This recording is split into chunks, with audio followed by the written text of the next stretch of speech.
So anyone can give me an answer. Why, if it is close to the Earth's surface, I can use mgh, but if it is not, I must use gmm over r. No idea, sir. Okay. Others? We have two more. So Arsha, okay, so Tan Yu Hong. Actually, you know, only thing is you didn't analyze that. You all know that. Okay, so why close to the Earth's surface we use mgh? Okay, so we can only use mgh. Okay, for example, so we can only use mgh. Okay, so close to the Earth's surface. This one we can only use when it's close to the Earth's surface. Okay, so only close to the Earth's surface. But anything else, okay, so if it is not close to the Earth's surface, you must use this formula. So the reason is, see, we know that close to the Earth's surface, this small g value is 9.81. Is fixed, constant. Is that? So the g value 9.81 is only constant for close to the or near to the surface of the planet, the surface of the Earth, within about probably 1 kilometer, 1000 meter. But if it goes too far from the Earth's surface, then the gravitational field strength is no more uniform. You know what?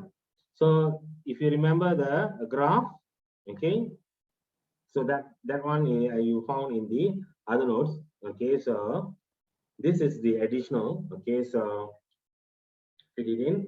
So if you remember, the graph is like this. You have how the gravitational field changes from the center of the Earth to the surface of the Earth. So from the center of the Earth to the surface of the Earth is directly proportional. Then after that, it is exponential. So mean your G, okay, is inversely proportional to R squared, if you remember. But inside, the G is directly proportional to R. This is found on your initial, the first slide notes. Okay, so you can see close to the Earth's surface, yes, okay, we can take it as 9.81. But if it goes far from the Earth's surface, we cannot say it's 9.81. It changes well.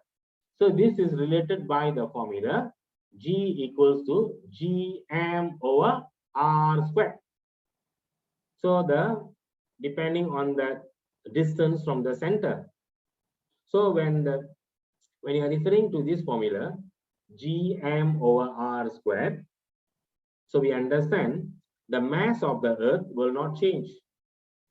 Whatever distance you go from the surface of the Earth, the mass of the Earth is a constant. G, the capital G, is a universal constant. But the R is not the radius of the Earth. The R is the distance from the center of the Earth to the point where you want to find the gravitational field. So that R will increase. So when that R increases, your gravitational field is definitely decreasing. So if I'm referring to any distance away, okay, from the surface of the Earth, then the mass m, this is the mass of the object. H is the height from the surface. Okay, so you can see the Gm over R squared. So this is representing the acceleration due to the gravity. So if it is on the surface of the Earth, then I can just use Gm over R squared, which will give you 9.81. But if it is any distance away, then it will not be equivalent to 9.81. So we cannot use this mgh formula. So for that, we have to use this to find the gravitational potential energy at the point. So, and we know the gravitational potential energy.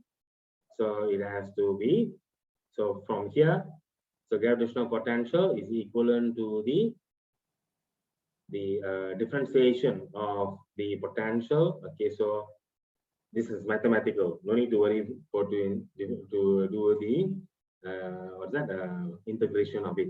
But when you do an integration, so that will eventually gives you the, when you do the integration of this with the distance, so then r squared, when you bring it up, it becomes r minus 2. So plus 1 becomes r minus 1. Bring it down because r power of 1. Now 1 minus 1 you multiply in front. So that's how you get to this equation.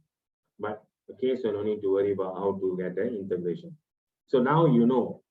See, sometimes question will ask, no, they ask why you cannot use MGH, this formula, to find the gravitational potential of a mass at a certain altitude from the surface of the Earth.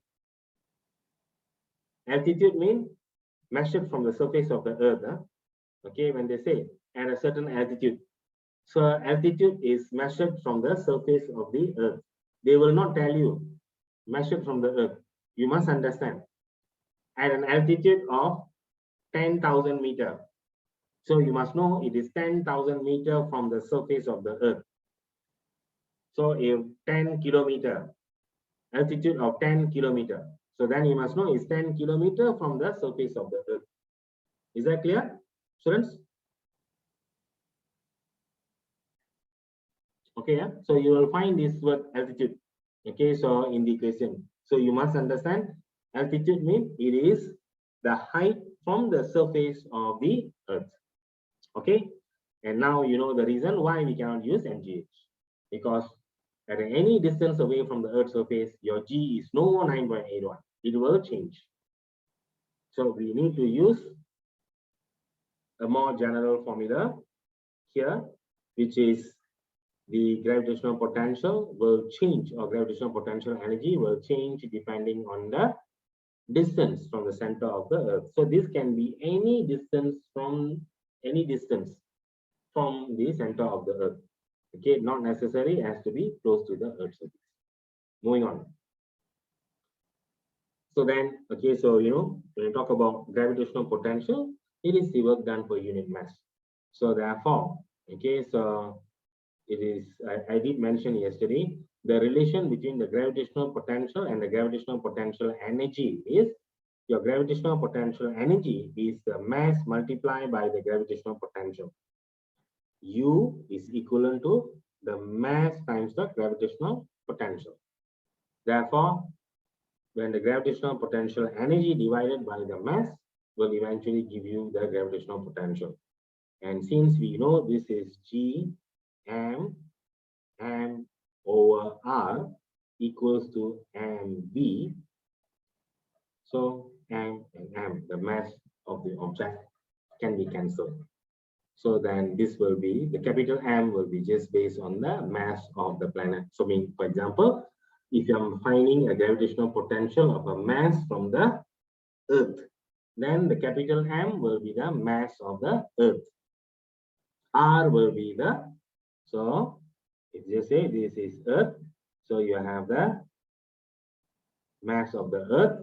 So, and R will be the distance that is measured from the center of the planet or Earth. Okay, and at this particular point, okay, so it's either you are finding the U or V, depending. You want to find the gravitational potential or gravitational potential energy. Clear, students? Okay, so today we only have 4. Okay, so I didn't, Danny didn't respond. Okay, so we didn't say, so I don't know. So never mind. So some urgent matters probably. Okay, let's see the question.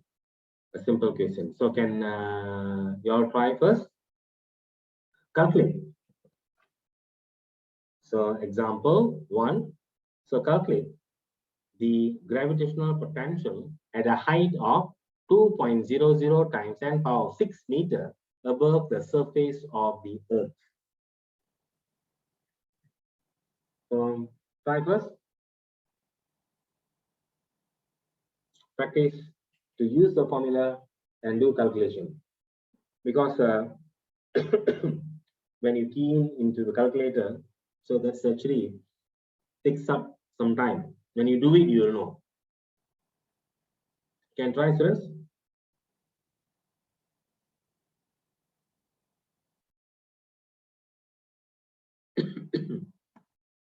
See who can give me the answer first.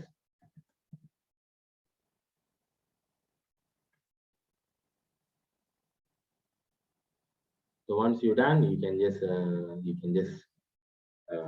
put it in your chat, or you can want to say, you can also say it out.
So make sure you remember that the gravitational potential at a height of 2 times 10 power 6 meter above the surface of the Earth.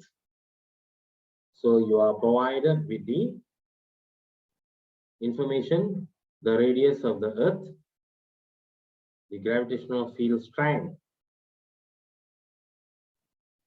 at the Earth's surface, and the mass of the Earth.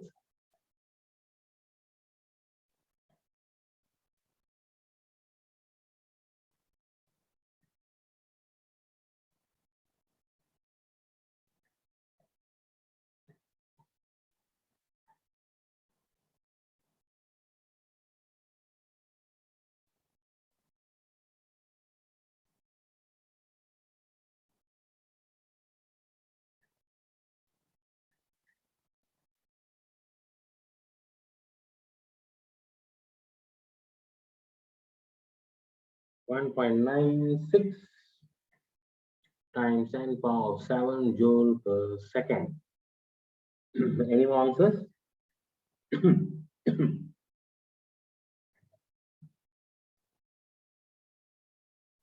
So 1.96, okay, so I need to check. 4.7, the value, okay, looks fine, but the power is something wrong. It's not power of 29. The power is power of 7. So power of 7, okay, so by number in front, correct, 4.76. So 4.76 times 10 power of 7. That should be the answer. So somewhere is something getting wrong. So that's why I said, yeah. So this one is matter of knowing a formula is one thing. Understanding the question is one first thing. Second is you need to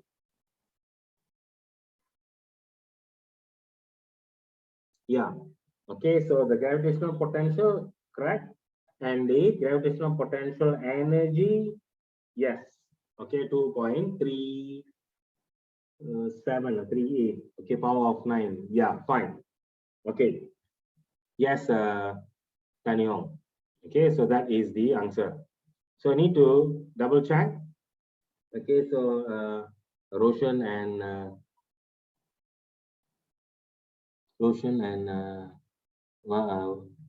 Varsha. Okay.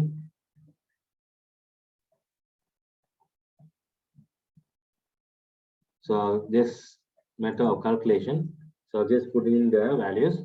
So to find the gravitational potential, okay, so V, so the formula you have is V equals to negative G.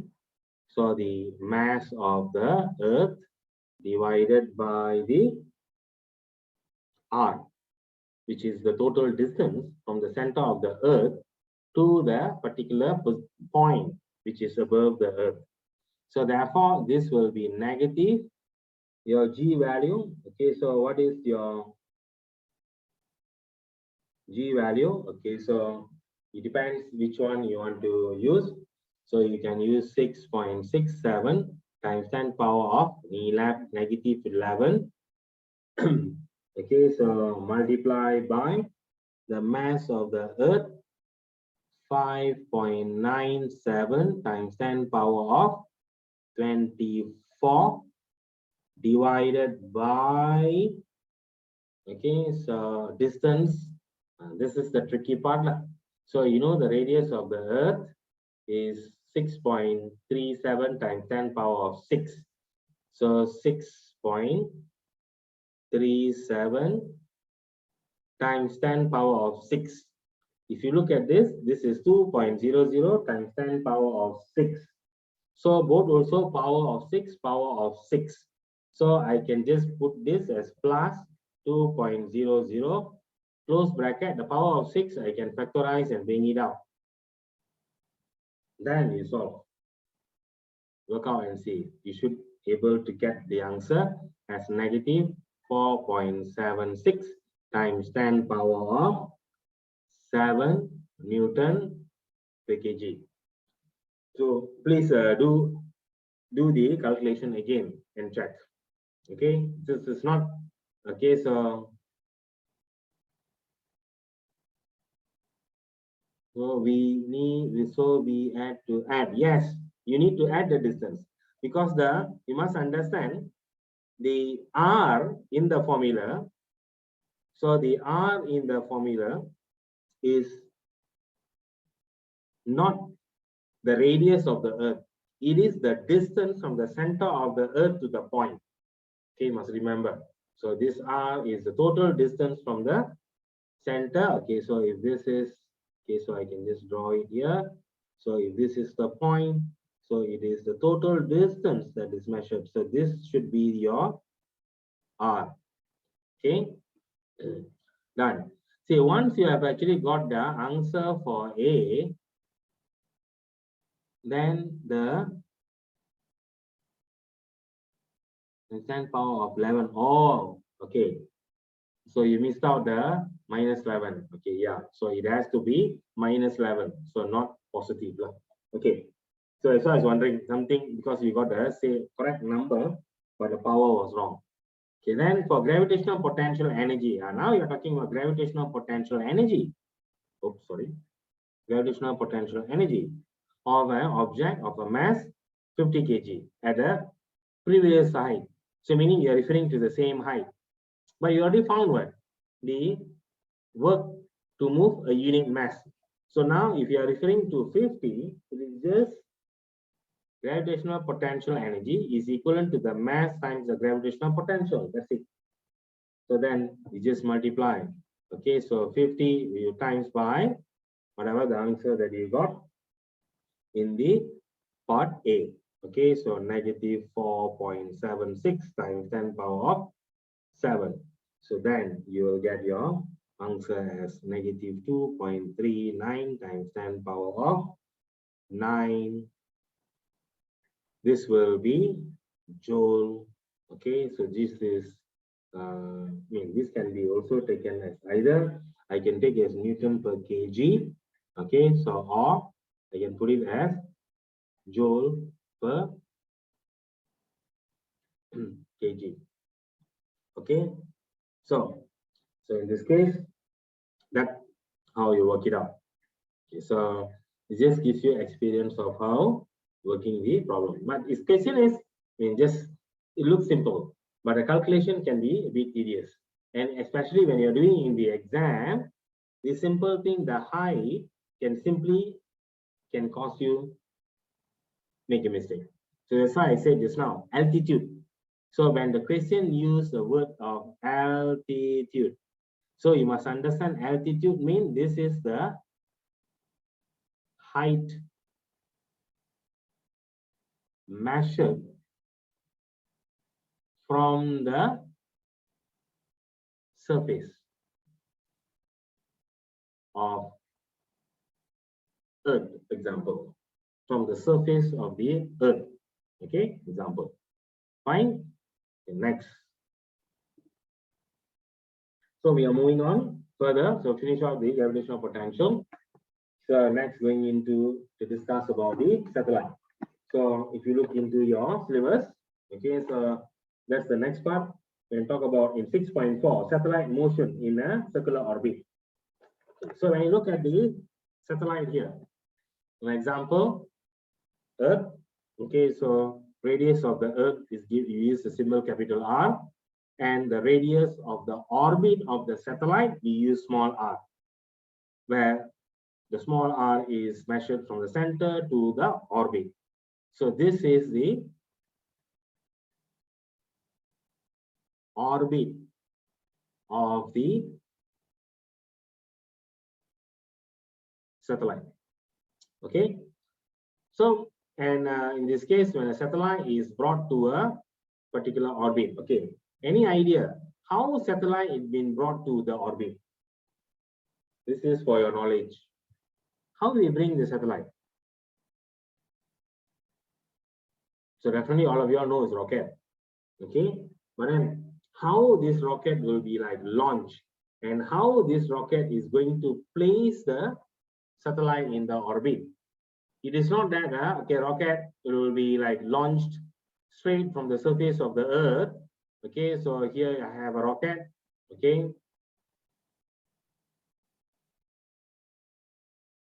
so it is launched straight from Earth straight to the orbit, and goes to the orbit. The satellite will be launched in the orbit. So you cannot do like that, because the rocket, okay, so it does not have any place to kind of like stop here. So it has to go into the orbit, and it has to launch the satellite, okay, so in the particular orbit.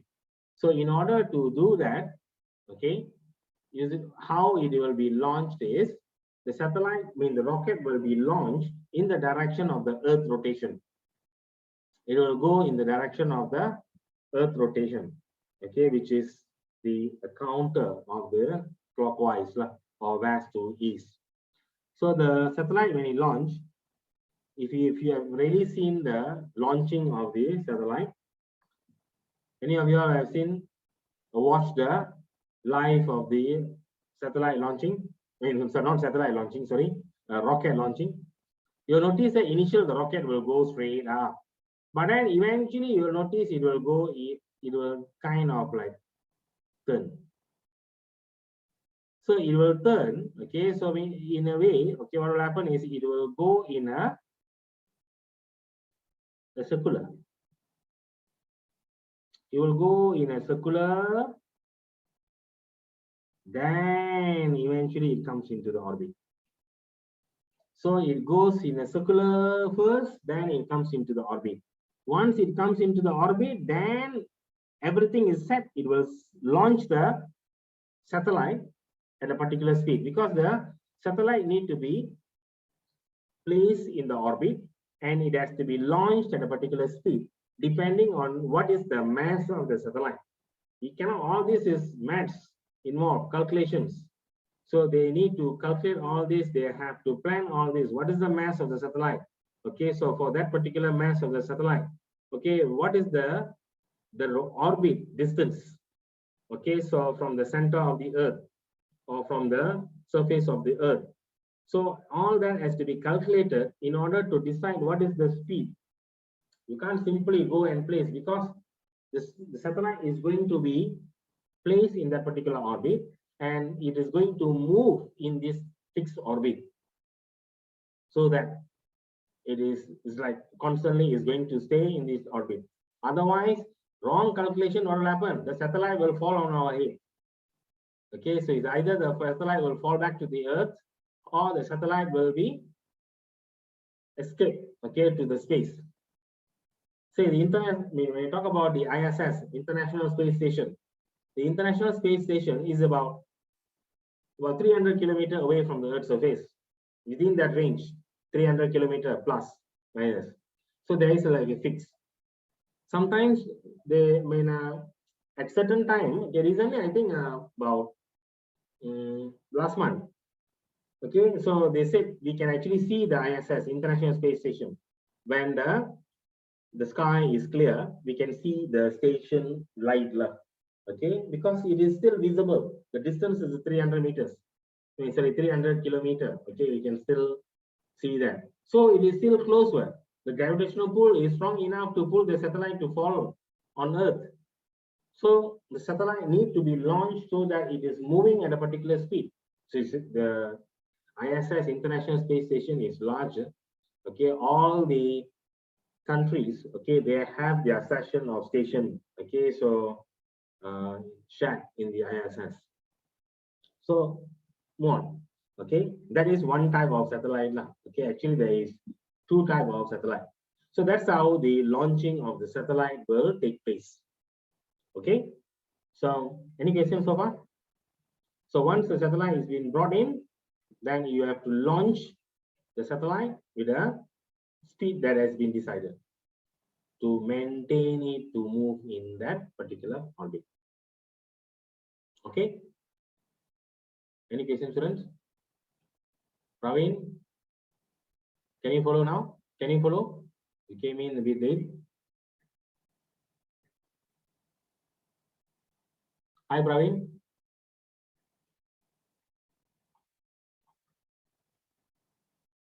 So others, okay, Roshan.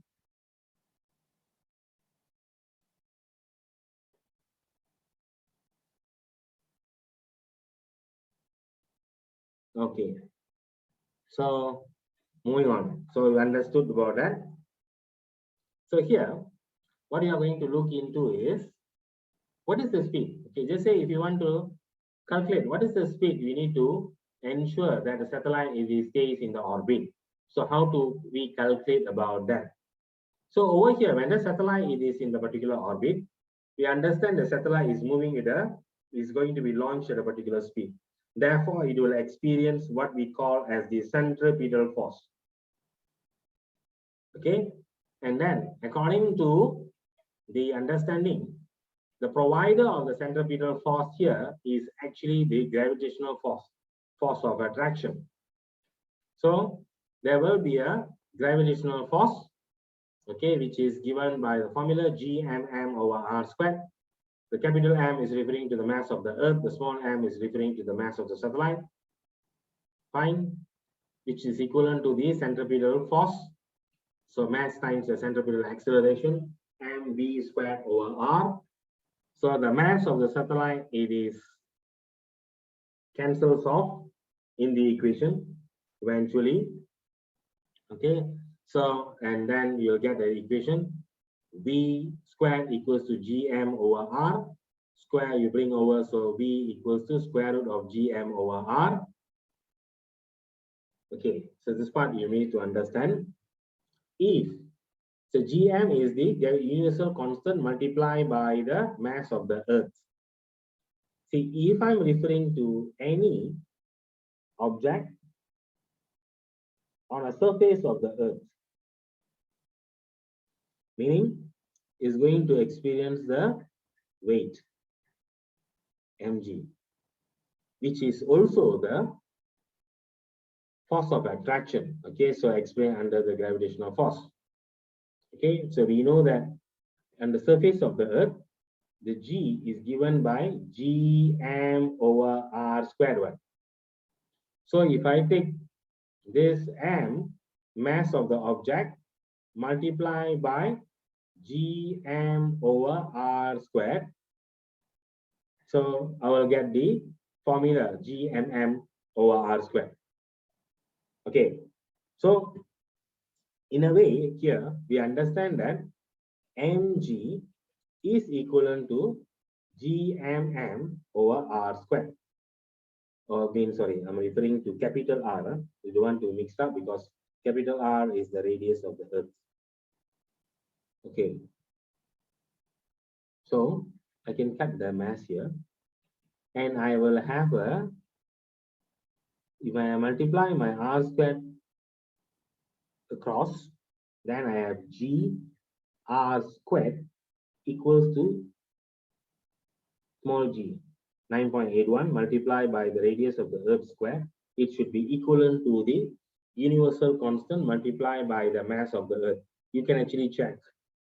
You can take the 9.81 multiplied by the radius of the Earth square. Check whether it is same with the universal constant, which is 6.67 times 10 power minus 11 multiplied by the mass of the Earth. It will be the same. So what it will be done here is, instead of writing gm, I can substitute the gm here with gr squared. Okay, so, and this is the radius of the orbit. So knowing what is the radius of the orbit and what is the g value is 9.81. Okay, but then this r is referring to the radius of the Earth. We will be able to calculate what is the speed of the satellite in the particular orbit. So that's how, okay, so the formula that you highlighted here, you'll see. Okay, so oops.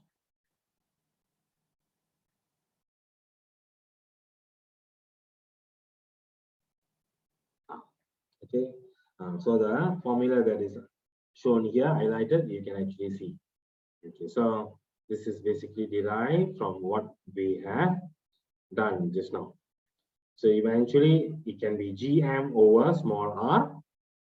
Okay, small r is the radius of the orbit, or otherwise the capital G, capital M can be substituted with the capital R squared g over the small r. And we also understand velocity, I did mention. So velocity is equivalent to the total distance divided by the time. The total distance is the length of the perimeter, okay, of the orbit, total for one complete round, divided by the period or time taken for one revolution. Okay, so that's the formula. I think this now, okay, when I was talking to you, Roshan, this is something that you are referring to. Okay, so you can find the period of revolution if you know what is the speed of the satellite and knowing what is the radius. Okay, so you can just rearrange the equation as, okay, sorry. Oops. Okay, so we can rearrange by putting the period is equal to 2 pi r over v. Okay. Okay, Roshan? It's not who I was talking, it's not Roshan, isn't it? Okay.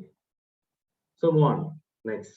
So this is about the satellite, okay, related matter. So how you can calculate the velocity of the satellite. Okay, then it's the same thing. Okay, so further, we know the formula V equals to R omega, and we already proved the term to represent the velocity as square root of gm over small r. Is just trying to rearrange the equation. So if from here, both sides when I square, then I have gm over r equals to r omega square. So because both sides I square, so r squared times by r, I get r cubed. Okay, omega squared, the square I bring over, so then it becomes square root of gm over r cubed. And again, this thing I can substitute with r squared g. So I will get back to expression to find the angular velocity of the satellite.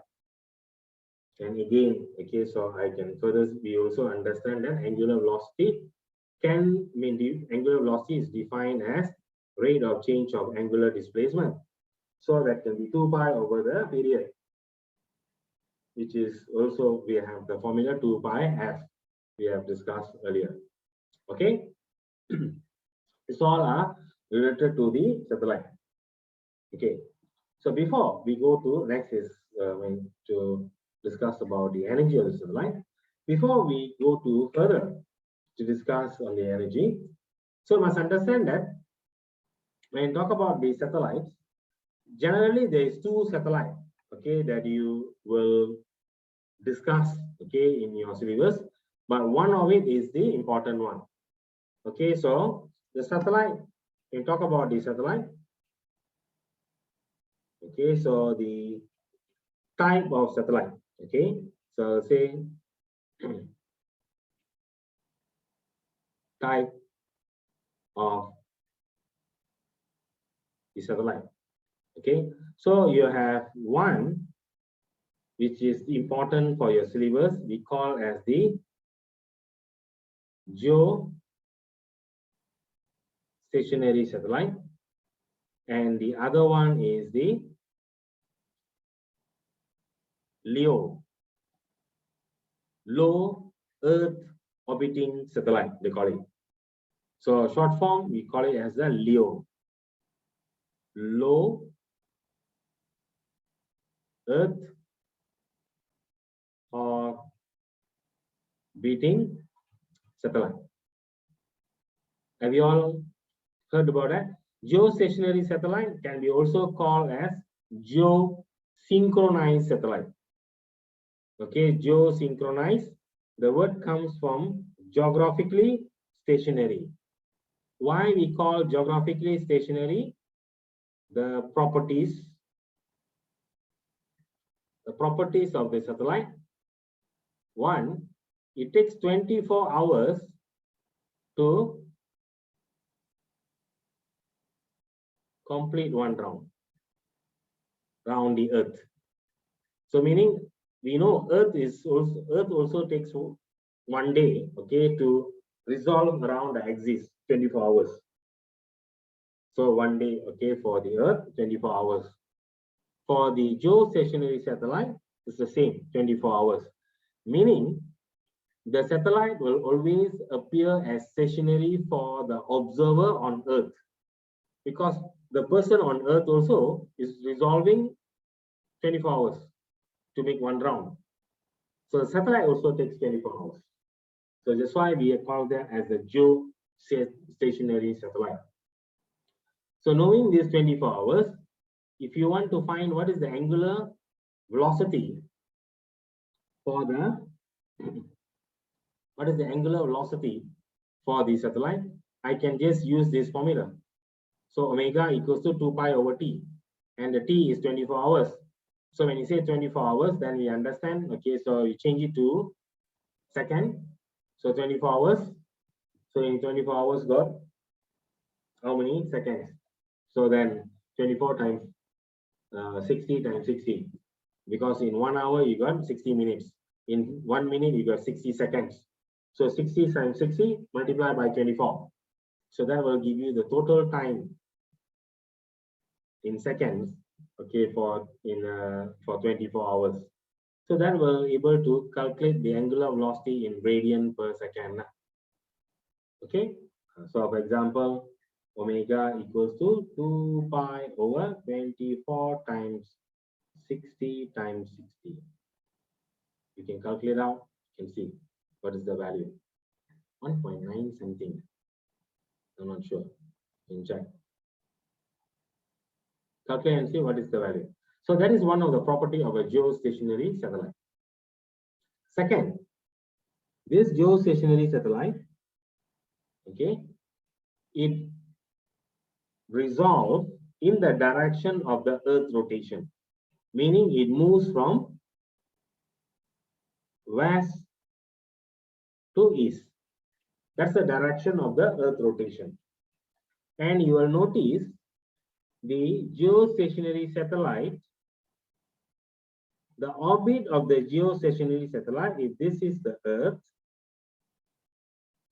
the orbit of the geostationary satellite is actually same plane as the equator. So the orbit is same plane as equator. So these are the three important properties of a geostationary satellite. Okay, and in a way, this geostationary satellite also called as a very independent satellite, because this satellite can move without much tracking.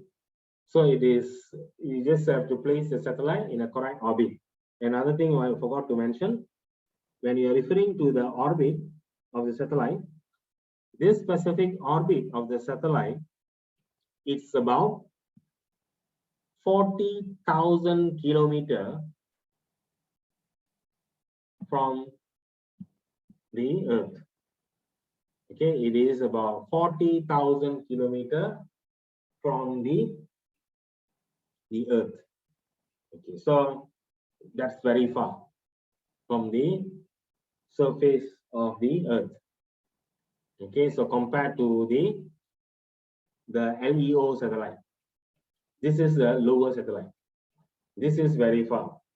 Okay, so the orbit. Okay, so and one of the use of this geostationary satellite is we use for live telecast.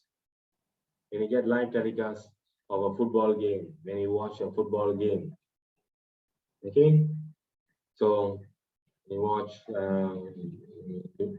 whatever team that you follow. Okay, I follow Liverpool. So okay, so live telecast when you watch, so it is the signal will be sent from one part of the earth. Okay, so for example, EPL when you watch, so it will be sent from London. It will be sent to the satellite, and satellite will send down to the different part of the world. So the signal will be transmitted. Okay, so that's how it works.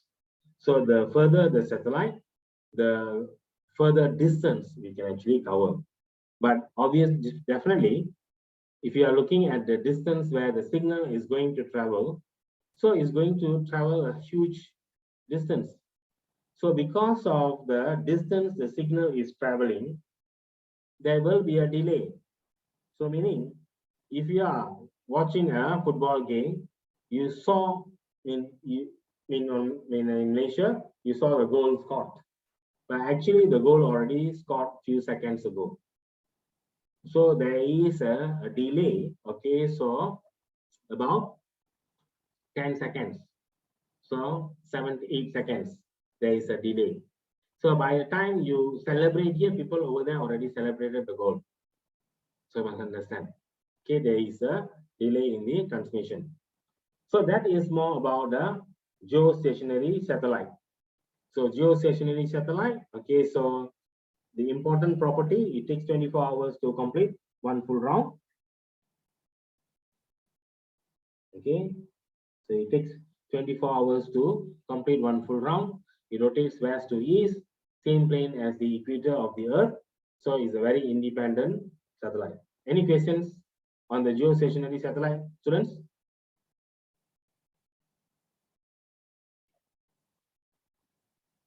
Any questions? Okay. Then, so the other satellite is, for you to just know. So low Earth orbiting satellite. So low Earth orbiting satellite, probably the distance is about 400 meters, 400 kilometer from Earth. So it's only about 400 kilometers from Earth. This one is about 40,000 kilometers from the Earth's surface. So this is only about 400 kilometers. So the purpose of using this is GPS. So this one, the use is for life. Okay, so live telecast. GPS system. We cannot use geostationary satellite for GPS because there is a delay with the signal. So if you are using geostationary satellite for GPS system, if you are going to take a turn, after the turn only you get a signal you're supposed to turn, because the signal transmission got delayed. So GPS system, okay, so the satellite is nearer to the Earth. So it's more, you can say, faster of the signal transmission. Apart of that, okay, so for the low Earth orbiting satellite. This satellite, because it's close to the Earth, and then the orbiting of the low Earth orbiting satellite, it actually rotates. Oh, so I have erased everything. Okay, so because this one is function a bit different. Okay. Sorry about that. So for the low Earth orbiting satellite, okay, so as I mentioned, is GPS system, and it actually rotates from pole to pole, not like equator geostationary satellite. This is from pole to pole, from North Pole to South Pole. It goes like that, and it only takes about 1.5 hours only to complete one round. So this satellite moves extremely fast. It takes about 1.5 hours only to complete one round of the Earth. Okay, so this one, nothing much you need to know, but important is you need to know about the geostationary satellite. Okay, so sometimes when I write, okay, so I will hope that you can write down the points that we discuss. Okay, so then you can further update, okay, so into your notes to summarize things. Okay, so move on. So important thing I just mentioned just now. So this is 24 hours to complete one round. So it is rotating from west to east, and when I say, okay, so it is along the orbit is along the equator. Okay, next. So moving on to discuss about satellite motion in a circular orbit referring to energy. See, the satellite, when it's placed in a particular orbit, it will have energy.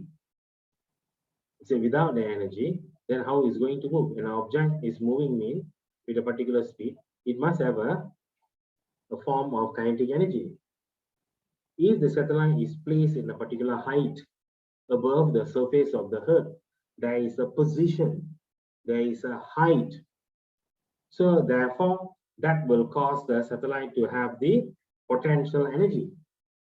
Okay, so before we go further to investigate on that, so we have another video to watch. So this is about the satellite movement, okay, and then relates to some of the gravitational force. Okay, so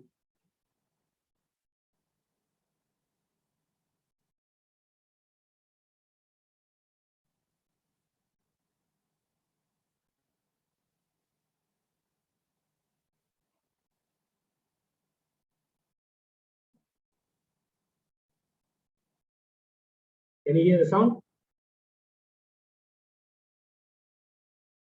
Can you hear the sound?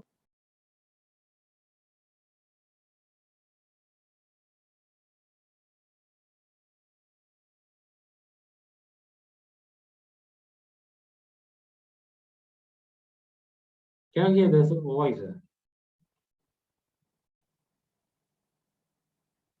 Oh, why? Why cannot hear? Share sound. You are.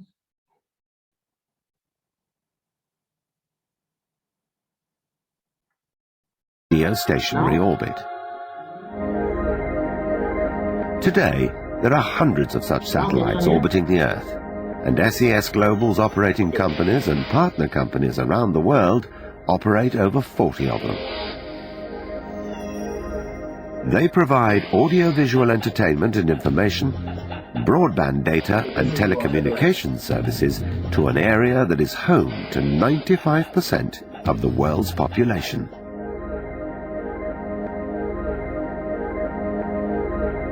So how does the geostationary orbit work?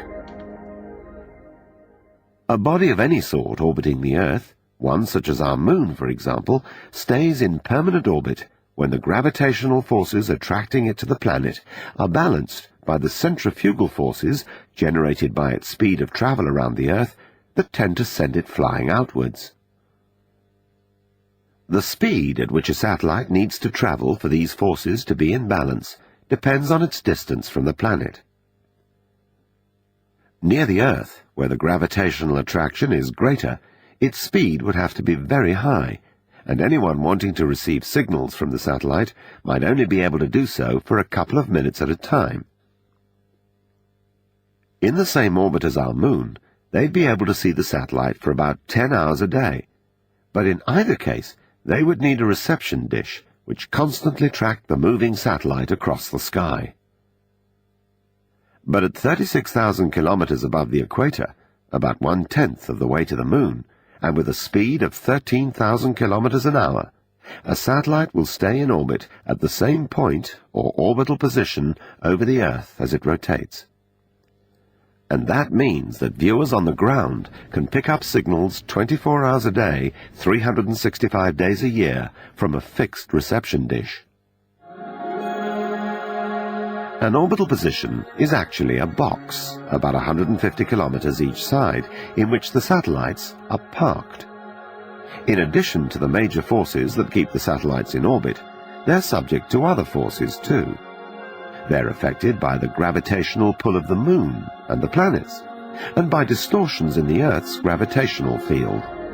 Mountain ranges such as the Himalayas can pull them off course. On the ground, at control centers located around the world, huge parabolic antennae track each spacecraft. The control centers receive a constant flow of information from each satellite, telling them their precise locations at all times and the exact status of the onboard systems, which are exposed to the harsh environment of space. Highly skilled engineers control their fleets in space, monitoring flight dynamics and carrying out precision maneuvers. By remote control, the onboard thrusters are fired from time. Okay. So that's about the video. So hope you have got some idea about what you have watched. So they did mention about the geostationary satellite 2 in the discussion. Okay, so moving on further.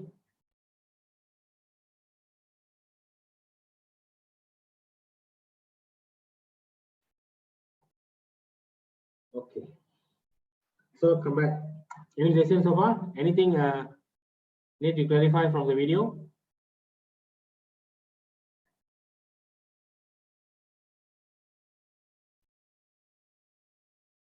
No. Okay.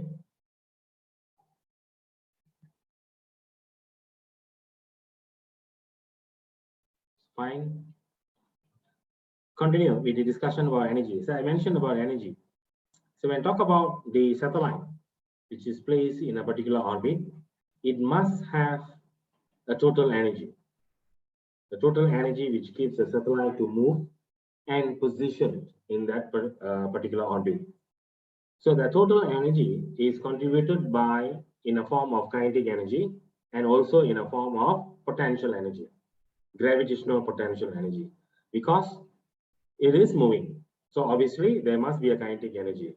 It is positioned at a particular height. So there must be a gravitational potential energy. So what will be the formula to represent the energy? So when I talk about the kinetic energy, the general formula which represents the kinetic energy we know is half mv squared. Okay, that's so if you know the v, so then okay, so that's the speed. But if I were to obtain a general equation based on universal constant involving the mass of the Earth, the mass of the satellite, and the radius of the orbit, then I need to get a formula which is almost similar to the potential energy, because we already know we cannot use mgh for the satellite, because this is far into the space. So we need to use the formula which we have derived earlier for the gravitational potential energy, which is negative Gmm over R. So we need to use a formula which represents the energy, kinetic energy, in the same analogy format. So instead of half mv squared, if you go to the earlier slide, we have obtained a term for the velocity square. Go back. Where was it? Yeah. So velocity square is equivalent to Gm over R. Okay, we have that equation. How we obtain that is from the discussion about the gravitational force is equivalent to the centripetal force.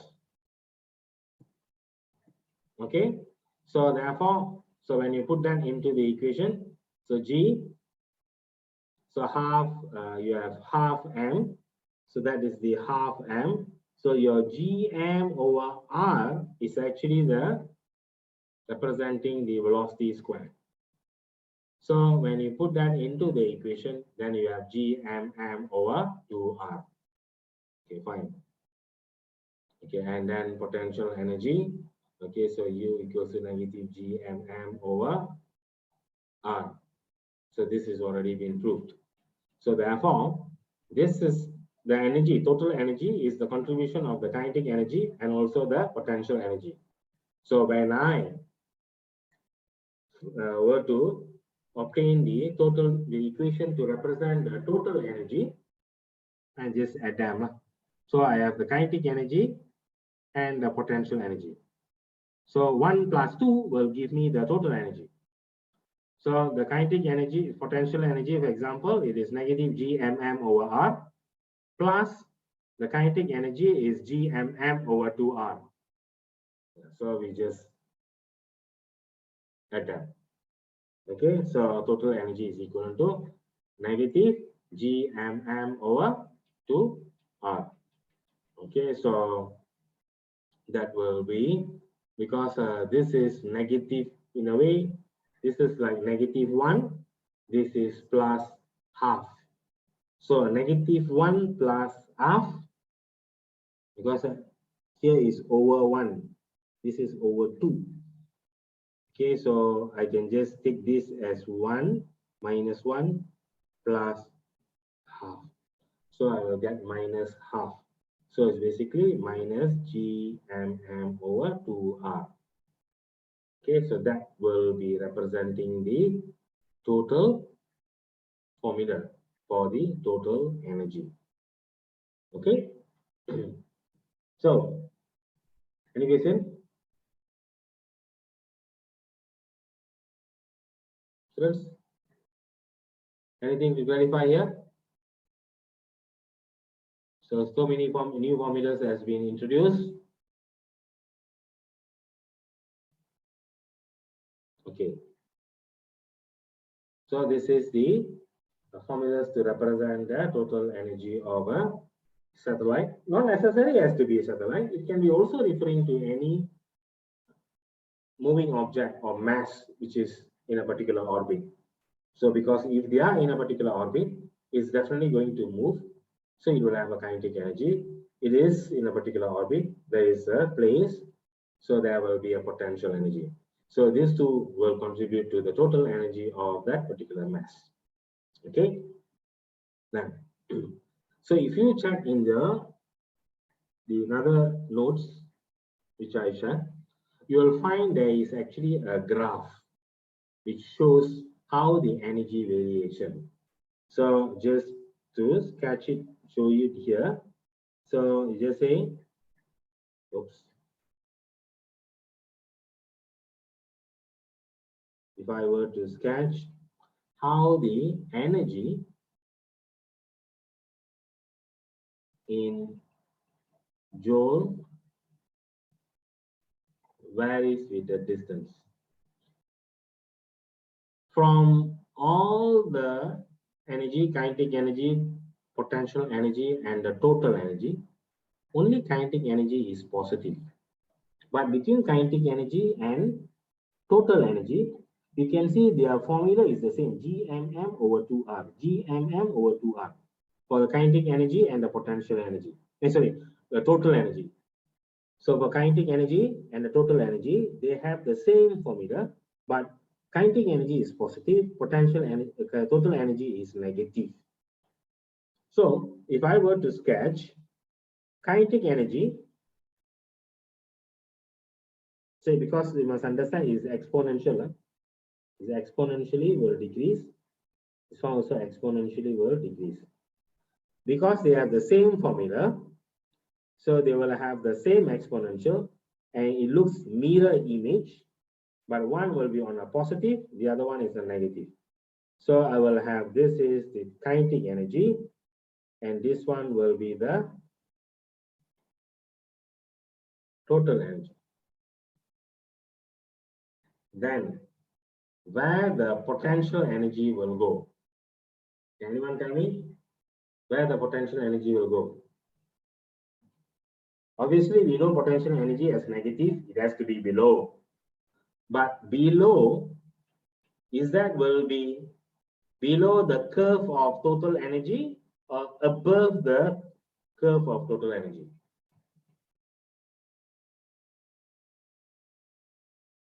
Is that will be below or above? Which one?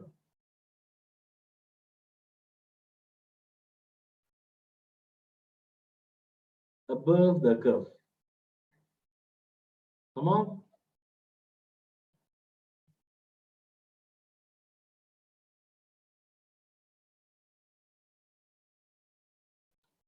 Okay. Below the curve. Okay, Roshan. Others? See, the potential energy is negative Gmm over R. For total energy is over 2R. Okay. 2, this is 1. If you divide by 2, you are expecting to get a smaller negative value. You divide by 1, you get a larger negative value by logic. So based on that logic, yes, you are going to get a larger negative value. So the curve will be below. So this will be the potential energy. Okay. Why it is better to understand the graph?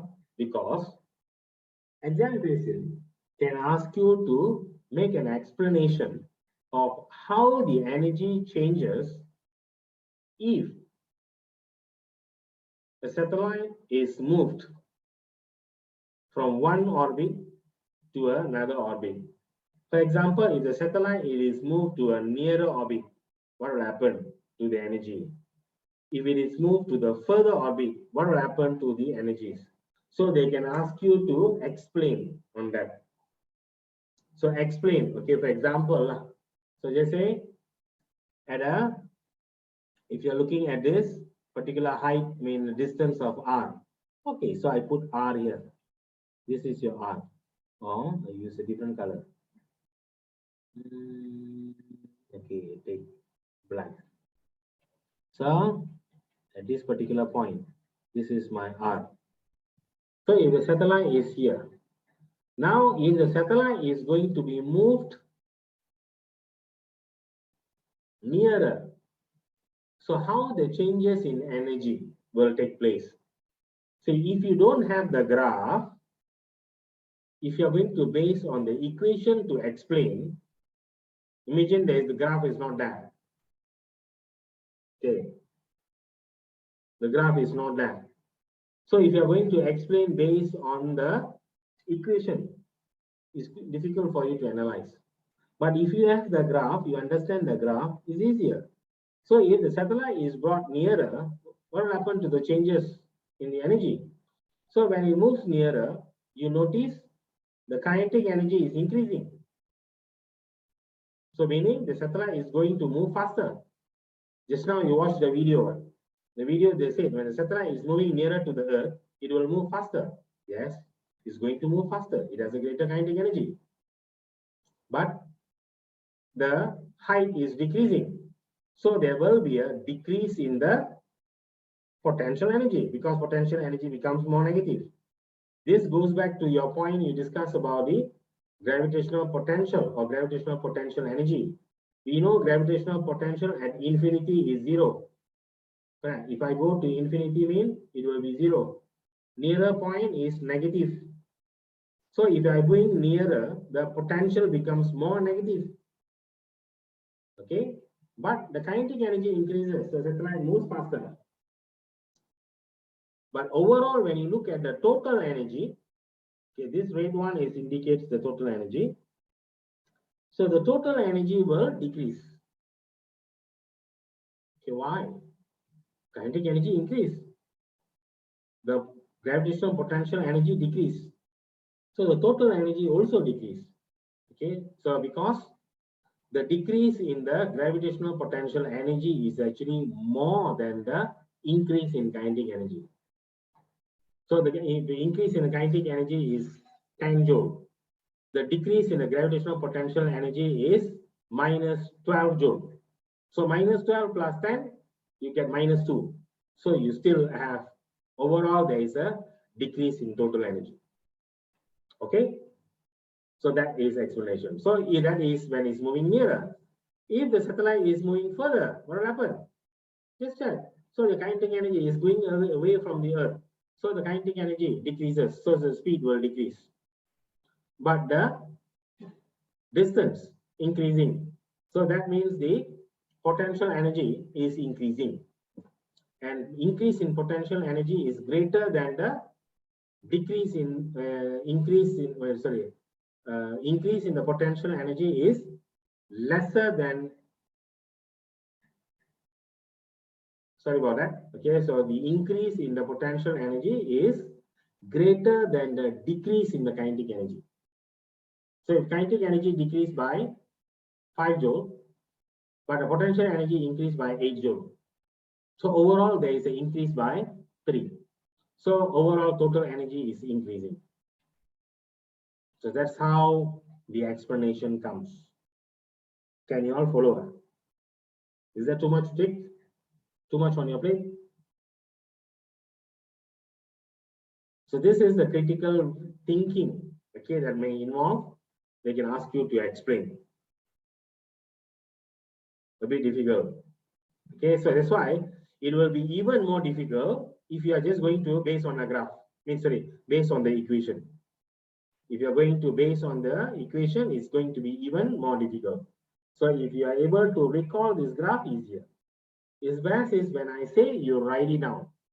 See, if the satellite is, this is the point of initial, if it's moving to A and moving to B. So you can write down. So if it is moved to A, okay, what will happen? The kinetic energy is going to increase. Okay, kinetic energy increases. So kinetic energy increase means the speed will increase. But what happens to the potential energy? Your potential energy decreases. But the decrease in potential energy is greater than increase in kinetic energy. Okay, therefore, the total energy decreases. So I hope you can understand this last word. For B, then when you move, I know the kinetic energy is decreasing. So when kinetic energy decreasing, but the potential energy increases. The increase in potential energy is greater than the decrease in kinetic energy. So therefore, overall, the total energy increases. And now can understand that. So you need to write that in word, okay, to able to understand later. Now maybe you can understand, but after that, short form, everything is short form, you get forgotten some of the explanation. Okay.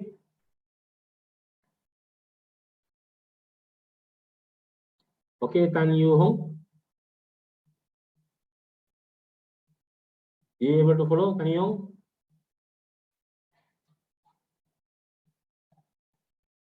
Okay, thank you. Hope everyone is able to follow the point I've discussed. Okay, then is this question. Given that the radius of the Earth is 6.400 times 10 power 6 meter, calculate the velocity of the satellite orbiting just above the surface of the Earth and the period of the revolution of the satellite. It's similar to the question you mentioned just now, Roshan. So maybe you can try, you all can try the question.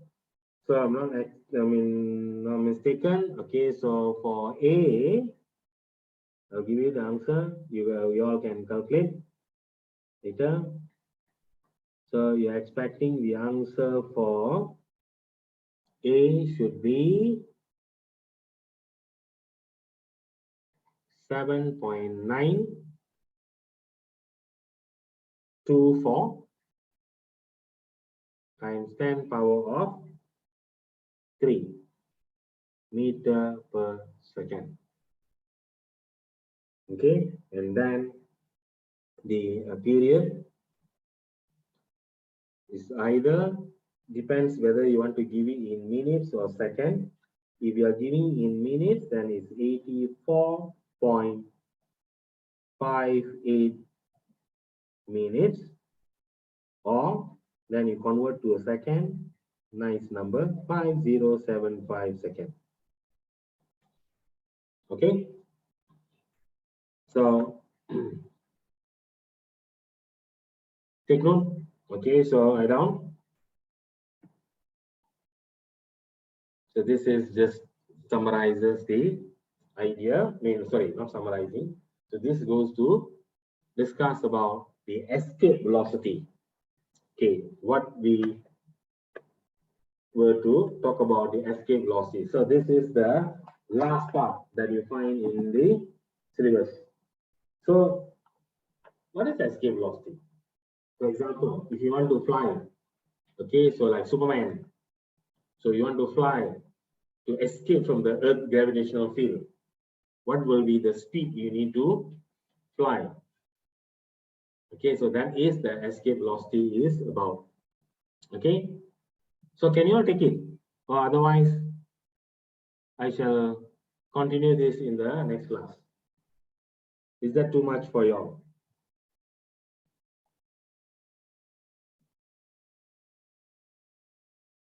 I think because now today you only have 4. Okay, so maybe we give some room.